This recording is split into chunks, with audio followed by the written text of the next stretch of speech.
ANC in Mpumalanga has new leaders, while party president Cyril Ramaphosa has congratulated the newly elected leadership. He's also warned them against being consumed in squabbles over power, so to speak. Ramaphosa also said there needs to be reflection on the party's step-aside policy, which calls on those who've been accused of crimes, charged actually of crimes, to voluntarily step away from their positions. He was referring to the election of murder-accused Mandla Msibi, who's now been elected as the new provincial treasurer there. At the same time, newly elected chair Mandla Ndlovu stood by his comments when he called on Ramaphosa to avail himself for a second term. Let's make sense of all of this for you now. Bring in political analyst Gakwi Mashego, who joins us now via our telephone line. Great to have you on the program, sir. Thanks as always for making time. Interesting what's taken place in Mpumalanga in a context where there were so many disputes in the lead up to the conference itself. Things went smoothly. In fact, it's being hailed as a success story. Is that how you're also reading into what's actually taking place there, or do you believe it's still too early to tell? Well, I think it's too early to tell, given the fact that we need to be very careful of any ANC conference whereby a slate emerges 100%, whereby people who went there being five all emerge and there is no body from the opposing slate. Because that tells you that there was very little horse trading done, there was very little compromise done, and that is more of a zero-sum approach to politics. And there is no way that it needs to be perceived, as the president of the ANC said, that it is a success. A successful ANC conference is one whereby if you had two or three slates, the final slate is made up by people from either slate. That shows that there was negotiation, that shows that there was compromise, that shows that there was an element of unity. But when Mr. Mandla Ndlovu slate emerged 100%, that is not a sign of anything that is positive for the ANC in the province, but it is a sign of an ANC that is going to come out being buoyed by the victory, and that might actually start acting out of character of the unity message that the ANC has been spreading for some time. What is also emerging is another ancient old issue around there being two centers of power now. We know typically we live in a context where whoever is in leadership within the ANC is likely to be in leadership in government. But currently we have Newzroom who's remaining as premier in the province, but Mandla Ndlovu now is the new chair. The ANC will always say this won't be an issue, but history has suggested that typically it does become a problem. Do you foresee that also getting in the way? It is going to be. I think that's the first heckler that the elected PEC will have to confront.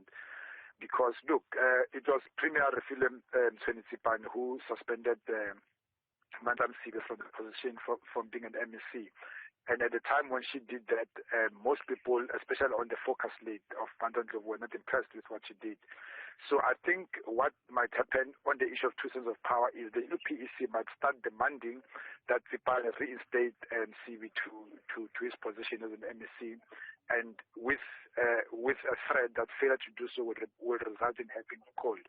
But I believe that in the next couple of weeks or in a month's time, we are likely to see demands that are impossible to implement being put on her, and when she fails to implement them, and we see her being recalled, and Mandla Ndlovu exercising the power to be a premier. Because here's the thing, Mtsweni has been perceived for a long time to be somebody who's being handled by the former chairperson Didi Mabuza.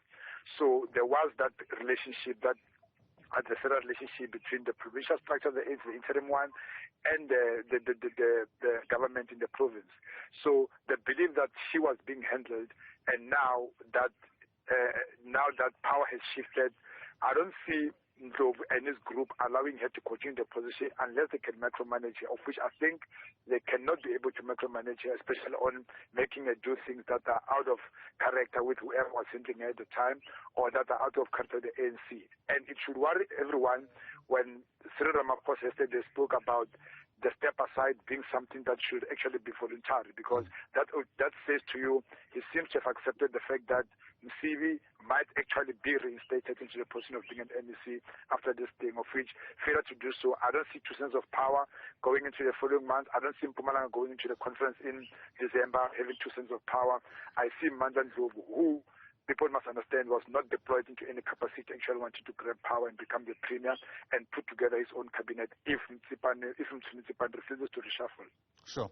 2024 cannot come any sooner. Very quickly, if Mandla Msibi does effectively, continue serving as a provincial treasurer, how does the ANC convince anyone, not at the very least themselves, that they take their own renewal project seriously? Well, I don't think the ANC really feels it needs to convince everyone. We had Mr. Dakota Lekwete speaking at the conference, on the sidelines of the conference, saying that they are still implementing a case study on the implementation of the step-aside rule. So if it fails to be implemented at other areas, at national level, especially during the whole PPE scandal where people were implicated, were refusing to step aside, it is going to be very difficult for it to be implemented in Mpumalanga. Also given the fact that you might hear the message from Mr. Ndlovu of unity, of renewal. It is going to get messy here in Mpumalanga going forward. So I don't think it is going to be implemented as Mr. Msibi. He's been uncomfortable. He's been restless since he was charged. We've seen him addressing supporters outside. And for now, I think one of his biggest demands after becoming treasurer, which does not restrict him to the office, will be a restatement as an MEC. And there will be that demand for the MEC for the premier to reshuffle. So stepping aside is not going, the case study is not going to happen in Mpumalanga, it might happen somewhere else. Sure. If these are the machinations in Mpumalanga, it's going to be an interesting journey to December. Gakwi Mashego, lovely speaking to you, sir. Thanks very much indeed for your time.